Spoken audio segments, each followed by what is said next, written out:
Good morning student. आज का जो हमारा रिवीजन का टॉपिक है वो है क्या, कैपेसिटर। तो देखिए, कैपेसिटर एक प्रकार का फिजिकल डिवाइस होता है जिसके टर्मिनल्स के क्रॉस अगर हम वोल्टेज अप्लाई करें तो वह क्या करेगा, उस एनर्जी को यानी इलेक्ट्रिकल एनर्जी को स्टोर कर लेता है, या फिर अगर हम कहें तो उसमें जो चार्ज होता है चार्ज को स्टोर कर लेता है। ठीक है। तो कैपेसिटर में क्या होता है कि कैपेसिटर बेसिकली क्या होता है कि इसमें दो कंडक्टिंग प्लेट होते हैं। ठीक है, ये हमारा क्या है, चालक प्लेट है। ठीक। इन दोनों प्लेटों के बीच में क्या करते हैं कि हम कुछ एक डाइलेक्ट्रिक मटेरियल भर देते हैं। डाइलेक्ट्रिक मटेरियल का मतलब क्या होता है, इसको हम लोग कहते हैं डाइलेक्ट्रिक मटेरियल। ठीक है, या फिर इसको और बोलते हैं पैरा वैद्युत पदार्थ। ठीक है। तो इसको भर देते हैं जिसका काम क्या रहता है कि ये जो मतलब इलेक्ट्रिकल पावर है उसको क्या करेगा, ये स्टोर करता है। ठीक है। तो बेसिकली क्या होता है कि इसमें जो मेन रूप से एक कंडक्टर होता है और उस कंडक्टर के बीच में इंसुलेटिंग मटेरियल होते हैं जिसको परावैद्युत बोलते हैं। तो जो कंडक्टर होता है वह टीन का हो सकता है या फिर एल्यूमिनियम का हो सकता है। ठीक है, टीन हो गया, एल्यूमिनियम हो गया, तांबा हो गया, तो इन सब चीज़ का होता है कौन सा, जो ये हमारा चालक पदार्थ है वो। ठीक। और जो हम इंसुलेटिंग मटेरियल यूज़ करते हैं वो इंसुलेटिंग मटेरियल किस किस चीज़ का हो सकता है, एक बोलते हैं माइका का। ठीक है। या फिर एक होता है एबोनाइट, एबोनाइट। ठीक। या फिर जो है कि वायु। ये दोनों जो है ये मतलब इन ये क्या है, हमारे इंसुलेटिंग मटेरियल हैं। इनको हम क्या करते हैं, इन दोनों प्लेटों के बीच में हम इसको भर देते हैं जो क्या करता है, चार्ज को स्टोर करता है। ठीक। दोनों प्लेट जो है कि एक दूसरे के पैरेलल होती हैं और उनके मध्य में इंसुलेटिंग पदार्थ को क्या करते हैं, लगा देते हैं। और इस इंसुलेटिंग पदार्थ के कारण ही दोनों जो प्लेट हैं, ठीक, एक दूसरे से मिल नहीं पाती। और इन दोनों प्लेटों के कौन सा, एक हमारा ये प्लेट हो गया, दूसरा हमारा ये प्लेट हो गया, इन दोनों प्लेटों से हम क्या करते हैं, दो टर्मिनल निकालते हैं। ठीक है। और इसी के अक्रॉस हम लोग क्या करते हैं, वोल्टेज अप्लाई करते हैं। तो ये एक जनरल कंस्ट्रक्शन है किसका, कैपेसिटर का। तो देखिए ऐसा क्या चीज़ होता है कि ये चार्ज को स्टोर करती हैं या फिर जब ज़रूरत पड़ता है तो उसको हम लोग यूज़ कर सकते हैं। तो देखिए इसमें सपोज़ कीजिए कि हमारे पास हमने क्या किया कि एक कैपेसिटर लिया, ये कैपेसिटर का प्लेट है। ठीक है। और इसको हमने एक सपोज़ कीजिए कि हमने एक स्विच से जो है इसको कनेक्ट कर दिया और इसके अक्रॉस एक बैटरी लगा दिया। ठीक है, ये हमारा क्या है, ये स्विच है। और ये सपोज़ कीजिए ये प्लेट ए है, ये प्लेट बी है। ठीक है। तो और इसके बीच में क्या है, डाइलेक्ट्रिक मटेरियल भरा हुआ है। तो जैसे ही हम स्विच को क्या करते हैं, ऑन करते हैं, तो जैसे ही हम स्विच को ऑन करेंगे तो इस केस में क्या होगा, इसमें से करंट फ्लो होने लगेगा। तो देखिए जो प्लेट बी है वो प्लेट बी इस बैटरी के नेगेटिव टर्मिनल से कनेक्ट है और जो हमारा प्लेट ए है वो इस बैटरी के पॉजिटिव प्लेट से कनेक्ट है। तो इस केस में क्या होता है, जो ये नेगेटिव टर्मिनल होता है तो ये नेगेटिव टर्मिनल इस इलेक्ट्रॉन को क्या करेगा, यहाँ पे भेजने लगता है। तो जैसे ही हम स्विच ऑन करेंगे तो उसमें क्या होगा, करंट फ्लो होगा और करंट फ्लो होने के कारण चार्ज हो जाता है। तो देखिए जो बैटरी का जो नेगेटिव टर्मिनल है वो क्या करता है, मतलब ये जो हमारा नेगेटिव टर्मिनल है इस बी को इलेक्ट्रॉन सप्लाई करने लगता है। तो यानी इलेक्ट्रॉन का जो फ्लो होने लगेगा वो किधर से किधर की ओर होने लगेगा, यहाँ से एक इलेक्ट्रॉन निकला और ये इसको क्या करेगा, यहाँ पे इसको दे दिया। तो जब इलेक्ट्रॉन की सप्लाई इधर की ओर होने लगता है तो इस केस में इस बी पर जो हमारा जो चार्ज आएगा वो कौन सा चार्ज आएगा, निगेटिव चार्ज मतलब ये प्लेट हमारा क्या हो जाएगा, निगेटिवली चार्ज हो जाएगा। ठीक। तो उसके बाद में एक प्रोसेस होता है जिसको हम लोग बोलते हैं इलेक्ट्रोस्टैटिक इंडक्शन एक्शन। ठीक है। यानी अगर हम बोले तो प्रेरण के सिद्धांत के अनुसार क्या करेगा कि ये जो बी प्लेट है, मतलब बी प्लेट पे जो इलेक्ट्रॉन है ये इलेक्ट्रॉन क्या करेगा कि जो ए प्लेट पर होंगे, ठीक है, ए प्लेट के इलेक्ट्रॉन को क्या करता है, ये इधर भेज देता है। मतलब उसको क्या करते, आप लोगों को पता है कि जो एक जो समान चार्ज होते हैं एक दूसरे को प्रतिकर्षित करते हैं, तो अगर इस पर निगेटिव चार्ज अगर हुआ तो इसमें जो निगेट इलेक्ट्रॉन होंगे, मतलब यहाँ पे इलेक्ट्रॉन है तो इस प्लेट पे जो इलेक्ट्रॉन होंगे ये उसको प्रतिकर्षित करके क्या करेगा कि इसको बाहर निकाल देगा। तो जो यहाँ पर इलेक्ट्रॉन है वो इलेक्ट्रॉन क्या हो जाएगा, ये निगेटिव, मतलब जो ये बैटरी का पॉजिटिव टर्मिनल है इसकी तरफ ये बढ़ जाएगा, यानी ये जो है कि पॉजिटिव टर्मिनल बैटरी का इस इलेक्ट्रॉन को क्या करेगा, एब्जॉर्ब कर लेगा। ठीक है, तो जब जब यहाँ से इलेक्ट्रॉन निकला तो अब इस प्लेट पर क्या हो जाएगा, पॉजिटिव चार्ज आ जाएगा। ठीक है, तो क्या हुआ कि इलेक्ट्रॉन यहाँ से निकला, तो हम क्या चीज़ देख रहे हैं कि इलेक्ट्रॉन यहाँ से निकला और यहाँ से क्या हो गया, ऐसे मूव होने लग गया। ठीक है, तो अब यहाँ से क्या होगा कि जब इलेक्ट्रॉन मूव होने लग जाएगा तो इसमें से करंट भी क्या हो जाएगा, फ्लो होने लगेगा। और जो इसमें का जो डाइलेक्ट्रिक मटेरियल है, ठीक है, जो डाइलेक्ट्रिक मटेरियल है, इस इन दोनों प्लेटों के बीच में एक पोटेंशियल डिफरेंस, यानी बोले तो विभवांतर जो है सेटअप हो जाता है। और यह विभवांतर क्या होता है, जब विभवांतर अपने पीक वैल्यू तक, यानी जो यहाँ पर देखिए जो ये प्लेट था हमारा, तो जब इसमें पोटेंशियल डिफरेंस सेटअप हुआ, ठीक है, पोटेंशियल डिफरेंस यानी पोटेंशियल डिफरेंस इसमें क्या हो जाएगा, विभवांतर स्थापित हो गया। तो जब विभवांतर स्थापित हो जाता है तो कुछ समय के बाद क्या होता है कि यह विभवांतर जब अपने पीक वैल्यू पर यानी मैक्सिमम वैल्यू पर जब यह पहुंचता है तो उस केस में क्या होता है कि चार्जिंग करंट होता है, यानी जो करंट फ्लो होता है, ठीक है, जो करंट फ्लो होता है वो अपने मैक्सिमम वैल्यू से क्या हो जाती है, जीरो पर हो जाती है। क्या कहा कि जैसे जब करंट फ्लो हो रहा होगा तो उस केस में क्या होता होगा, उसमें से धीरे धीरे कुछ समय के बाद पोटेंशियल डिफरेंस उसमें स्थापित हो जाता है। ठीक है, कि भाई पोटेंशियल डिफरेंस के कारण ही जो है करंट फ्लो होगा, तो पोटेंशियल डिफरेंस स्थापित हो जाता है। तो पोटेंशियल डिफरेंस स्थापित होने के कुछ समय के बाद, ठीक है, तो एक समय ऐसा आता है कि ये पोटेंशियल डिफरेंस का मान महत्तम हो जाता है, मैक्स जो है मतलब मैक्सिमम हो जाता है। ठीक है, और स्टार्टिंग में क्या होता था, करंट की वैल्यू मैक्सिमम होती थी, पोटेंशियल डिफरेंस का मान मिनिमम होता था। ठीक, तो जैसे जैसे करंट फ्लो होता गया, ठीक है, तो जैसे जैसे करंट फ्लो होता गया कुछ समय के बाद पोटेंशियल डिफरेंस का मान मैक्सिमम हो गया। तो जैसे ही पोटेंशियल डिफरेंस का मान मैक्सिमम होता है उस केस में जो चार्जिंग करंट होता है वो क्या होता जाएगा, वो जीरो हो जाएगा। ठीक है, तो ये जो है कि पूरा प्रोसेस होता है इसमें से चार्ज स्टोर करने का। तो अब उसके बाद अब हम क्या कर देते हैं कि अब जब हम इसको हटा देते हैं, ठीक है, जब हम इसको सप्लाई से हटा देते हैं तो सप्लाई से हटाने के बाद इनके टर्मिनल को अगर हम शॉर्ट कर दें तो इस केस में क्या हो जाएगा, उनमें से बहुत बड़ा एक चिंगारी टाइप का आवाज़ टाइप का निकलता है। तो जो ये क्या चीज़ दिखाता है कि इसने अपने अंदर जो है स्टोर, मतलब जो चार्ज है उसने अपने अंदर चार्ज को स्टोर करके रखा था। तो देखिए ये कैपेसिटर का एक बेसिक वर्किंग प्रिंसिपल है कि कैपेसिटर में चार्ज स्टोर होता है, तो ये चीज़ हम कैसे पता लगाएं या उसमें चार्ज स्टोर कैसे होता है। ठीक है, तो जो डेफिनेशन हमारा लिखा है कि कैपेसिटर एक प्रकार का फिजिकल डिवाइस होता है जिसके सिरे पर वोल्टेज अप्लाई करें तो वह वैद्युत ऊर्जा को क्या करेगा, स्टोर करता है। और इसमें क्या होता है, दो पैरेलल कंडक्टिंग प्लेट होते हैं और इसके बाद उनके बीच में हम लोग डाइलेक्ट्रिक मटेरियल क्या कर देते हैं, भर देते हैं। तो देखिए इसका जो यूज़ होता है वह क्या होता है, इलेक्ट्रिकल चार्ज को या फिर इलेक्ट्रिकल एनर्जी को स्टोर करने के लिए। ठीक है, फिल्टर सर्किट हो गया, टाइमिंग सर्किट हो गया या फिर रिले सर्किट हो गया, उसमें हम लोग इसका यूज़ करते हैं। अब नेक्स्ट है हमारा क्या चीज़, संधारित्र की धारिता।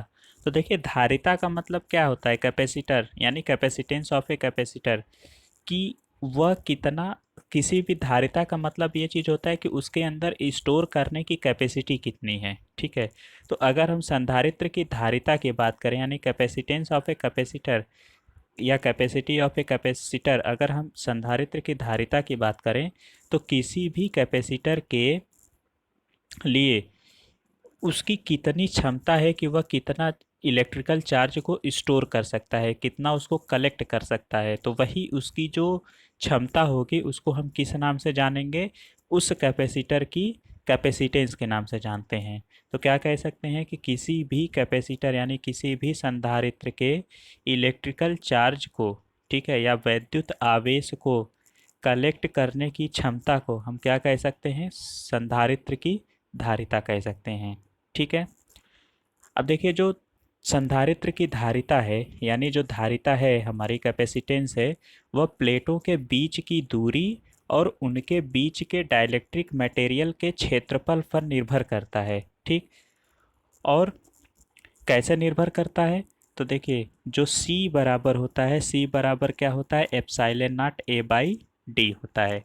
D हमारा क्या है, इन दोनों प्लेटों के बीच की दूरी, और A हमारा क्या है, उनका जो प्लेट हैं उन प्लेटों का क्रॉस सेक्शनल एरिया, अनुप्रस्थ काट क्षेत्रफल, और एप्सिलॉन क्या है, परावैद्युतांक।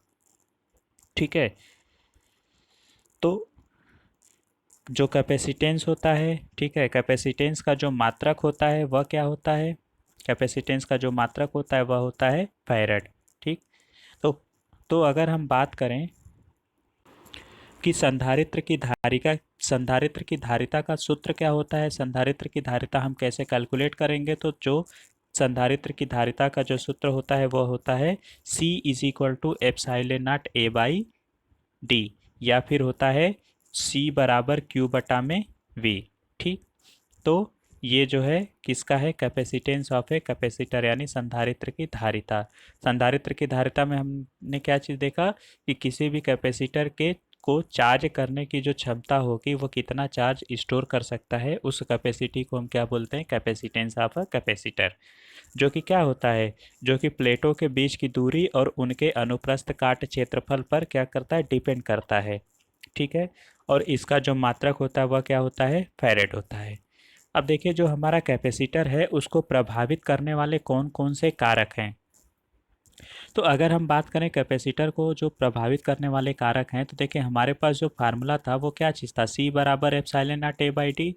तो यानी वो किस पर डिपेंड करेगा, प्लेट के क्षेत्रफल पर डिपेंड करेगा, प्लेटों के बीच की दूरी पर डिपेंड करेगा, और उनके बीच जो उनका जो मतलब दोनों प्लेटों के बीच में जो मटेरियल भरा गया था उनके परावैद्युतांक पर निर्भर करेगा।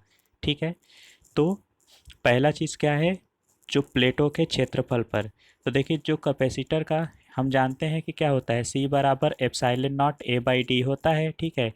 तो डायरेक्टली यहाँ से क्या पता चल रहा है, C in directly proportional to cross sectional area of the plate. तो यानी क्या होता है कि जो कैपेसिटेंस ऑफ अ कैपेसिटर यानी जो संधारित्र की जो धारिता होती है, तो वो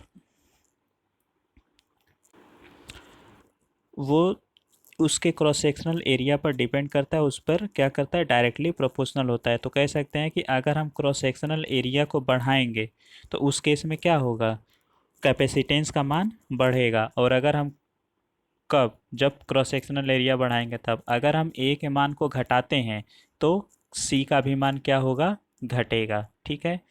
फिर दूसरा जो डिपेंडिंग फैक्टर होता है वो क्या होता है, प्लेटों के बीच की दूरी को। ठीक है। तो देखिए यहाँ से था C बराबर epsilon not A by D था, तो इस केस में C inversely proportional to D हो जाएगा, या C directly proportional to 1/D। तो इसका मतलब ये चीज़ होता है कि अगर दोनों प्लेटों के बीच की दूरी को अगर हम घटाएंगे तो कैपेसिटेंस का मान क्या होगा, बढ़ेगा। ठीक है। दोनों प्लेटों के बीच की दूरी को अगर हम घटाते हैं तो उनका जो कैपेसिटेंस होगा वो क्या होगा, बढ़ेगा। और अगर उनके बीच की दूरी को अगर हम बढ़ाते हैं, ठीक है, तो कैपेसिटेंस का मान क्या होगा, घटेगा। तो वही चीज़ लिखा है कि कैपेसिटर की धारिता प्लेटों के बीच की दूरी के व्युत्क्रमानुपाती होता है। ठीक है। अब तीसरा जो डिपेंडिंग फैक्टर है, उस जो तीसरा जो प्रभावित करने वाला कारक है वो कौन सा है, वो है हमारा प्लेटों के बीच के माध्यम पर। ठीक। तो देखिए यह प्लेटों के बीच के माध्यम के डायरेक्टली क्या होता है, समानुपाती होता है, यानी सी डायरेक्टली प्रोपोर्शनल टू एप्सिलॉन। ठीक है। फिर नेक्स्ट है हमारा क्या चीज़, प्लेटों के चारों ओर के माध्यम पर। तो चारों ओर का माध्यम का मतलब क्या हो गया कि जो कैपेसिटेंस है, जो संधारित्र की धारिता है, वह प्लेटों के चारों ओर के माध्यम के बदलने पर क्या हो जाएगा, वो बदल जाएगा। तो हमने अभी तक क्या क्या देखा, किस पर डिपेंड करेगा, तो जो हमारा फार्मूला है C बराबर epsilon not A by D, यहाँ से हम लोग क्या चीज़ कह सकते हैं, अगर एग्ज़ाम में क्वेश्चन पूछा जाएगा कि कैपेसिटर को प्रभावित करने वाले कौन कौन से कारक हैं, तो हम ये फार्मूला इसको ध्यान में रखे रहेंगे और इसी के आधार पे हम क्या करेंगे, एग्ज़ाम में उसको लिखेंगे। तो जिसमें से क्या है, देखिए यहाँ से तीन चीज़ तो ये निकल जाएगा। पहला हो गया एरिया, और एरिया के कैसे है, डायरेक्टली प्रोपोर्शनल है। पहला चीज़ किस पर डिपेंड करेगा, C directly proportional to cross sectional area. ठीक है। दूसरी चीज़ किस पर डिपेंड कर रहा है कि सी इन्वर्सली प्रोपोर्शनल टू 1/d। और तीसरी चीज़ किस पर डिपेंड कर रहा है, सी डायरेक्टली प्रोपोर्शनल टू एप्सिलॉन। और चौथा चीज़ क्या होगा कि प्लेटों के मतलब प्लेटों के चारों ओर के माध्यम पर, मीडियम सराउंडिंग द प्लेट। ठीक है, यानी प्लेटों के चारों ओर के माध्यम पर जो है डिपेंड करेगा। ठीक, तो ये रहा हमारा क्या चीज़, उस जो कैपेसिटेंस को प्रभावित करने वाले कारक हैं उनका। अब नेक्स्ट हमारा जो टॉपिक है वो चीज़ होता है कि कैपेसिटेंस के क्या क्या मतलब उनका कॉम्बिनेशन कैसा जो है कि उनको हम कनेक्ट कर सकते हैं। तो देखिए इससे पहले हमने रजिस्टेंस का पढ़ा, ठीक है, और अभी फिर इंडक्टेंस का भी पढ़ लिया है, उसको रिवाइज करेंगे जब टॉपिक आएगा। तो से उसी जैसा हमने रजिस्टेंस का पढ़ा है उसी तरीके से हम लोग इसमें भी देखेंगे कि इसको भी हम कौन कौन से कनेक्शन में जोड़ सकते हैं। बैटरी का भी पढ़ा था। ठीक है, तो जो हमारा पहला जो कॉम्बिनेशन होगा वो कौन सा है, सीरीज कॉम्बिनेशन, यानी श्रेणी क्रम में। तो सीरीज कॉम्बिनेशन क्या होता है ये तो आप लोगों को पता ही है। तो जब देखिए, जब हम कैपेसिटर को क्या करते हैं, उसको सीरीज में अगर हम कनेक्ट करते हैं, तो अब देखिए जैसे मान लीजिए कि हमारे पास तीन कैपेसिटर है, ये C1 हो गया, ये C2 हो गया, ये C3 हो गया, इनको हमने क्या किया, सीरीज में कनेक्ट किया। ठीक है, और इसके क्रॉस एक वोल्टेज हमने लगा दिया V। तो जब वोल्टेज लगाया तो उसमें से एक करंट फ्लो करेगा I। तो हमें ये पता है कि जो सीरीज़ कनेक्शन होता है, सीरीज़ कनेक्शन में करंट क्या होता है, इक्वल होगा, वोल्टेज हमारा क्या होता है, बदलता है। तो उसी तरीके से हम यहाँ पर क्या करेंगे, तो हमारा जो टोटल वोल्टेज है V, ये किसके बराबर होगा, ये V1 plus V2 plus V3 के बराबर होगा, जैसा हमने किस में किया था, रजिस्टेंस को हमने सीरीज में कनेक्ट किया था, सेम वही प्रोसेस है। तो V इज इक्वल टू क्या हो जाएगा, V1 plus V2 plus V3। अब देखिए हमने वहाँ पे फार्मूला पढ़ा था ना, C बराबर क्या होता है, Q बाई V। ठीक है, तो अगर हम बात करेंगे V की, तो V इज इक्वल टू क्या हो जाएगा, Q बाई C होगा। तो बस यही चीज़ हमें यहाँ पे यूज़ करना है। तो V यानी टोटल वोल्टेज है, तो इसको हम लोग क्या लिख सकते हैं, अच्छा Q का मतलब क्या हो गया, जो यहाँ पे करंट फ्लो हो रहा है वो चार्ज, करंट फ्लो होने का मतलब क्या है, चार्ज। और यहाँ पे हम क्या दिखा रहे हैं, सपोज कीजिए कि आई ना दिखा करके हम इसको क्या कर रहे हैं, Q से डिनोट कर रहे हैं। ठीक है, तो क्या हो जाएगा यहाँ पे, Q बाई C इक्विवेलेंट, यानी जब यहाँ टोटल वोल्टेज है तो हमने क्या किया, जो हमारा टोटल कैपेसिटेंस होगा उसको हमने सपोज किया C इक्विवेलेंट। तो Q बाई C इक्विवेलेंट हो गया, और ये बराबर किसके होगा, Q बाई C1। ठीक है, अगर B1 की बात करेंगे, तो Q बाई C1 होगा। ठीक है, V2 इज इक्वल टू क्या हो जाएगा, Q बाई C2, और V3 इज इक्वल टू क्या हो जाएगा, Q बाई C3। तो क्या चीज़ हमें मिला, Q upon C equivalent is equal to Q by C1 plus Q by C2 plus Q by C3, ये इतना हमें मिल गया। अब इसके बाद क्या हुआ, अब जो हमारा ये जो चार्ज है, देखिए जो हमारा ये चार्ज है यहाँ पे, ये अगर इसमें से अगर हम कॉमन ले लें तो ये चीज़ ऐसे होगा, Q से Q हमारा कैंसिल हो जाएगा, तो हमें क्या चीज़ मिला, 1/C equivalent is equal to 1/C1 plus 1/C2 plus 1/C3। अच्छा, अगर हम इसको रिलेट करें तो ये हमारा फार्मूला किसकी तरह दिख रहा है, अगर हम इसको आर इक्विवेलेंट लिखें तो 1/R equivalent is equal to 1/R1 plus 1/R2 plus 1/R3, ऐसा है ना। ये किसका मतलब ये किसका जो है कि कनेक्शन है, ये है हमारा रजिस्टेंस का पैरेलल यानी पैरेलल कॉम्बिनेशन, यानी प्रतिरोध का समांतर। ठीक है, प्रतिरोध का जो हमारा प्रतिरोध होता है, प्रतिरोध का समांतर क्रम है ये। ठीक, तो हम ये कह सकते हैं कि जो प्रतिरोध का समांतर क्रम होगा वो किसका होगा, संधारित्र का श्रेणी क्रम। ठीक है, इसको हम ऐसे याद कर सकते हैं।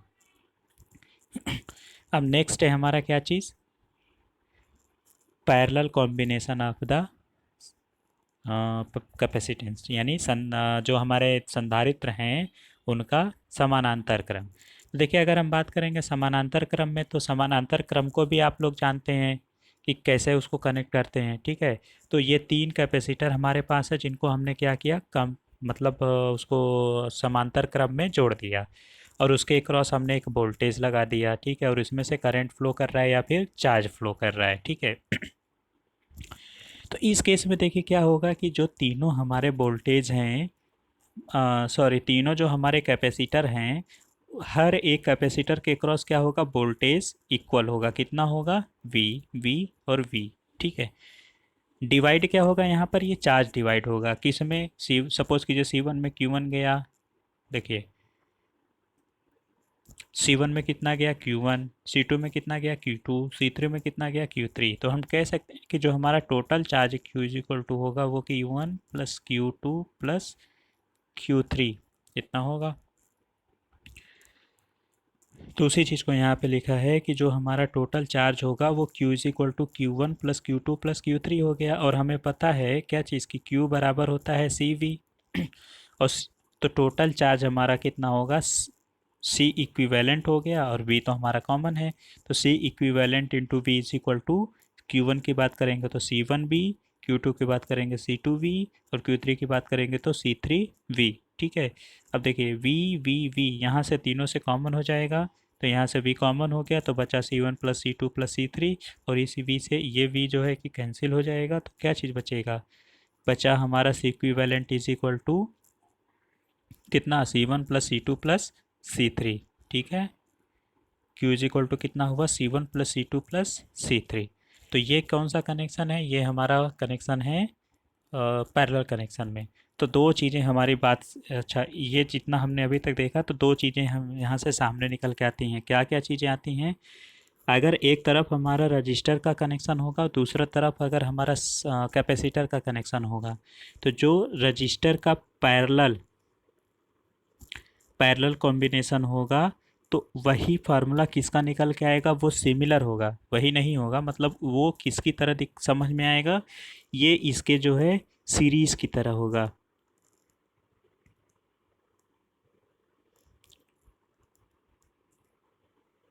ठीक है, ये इसके सीरीज की तरह होगा। और दूसरी चीज़ें हमने क्या देखा, जो रजिस्टर है, अगर रजिस्टर का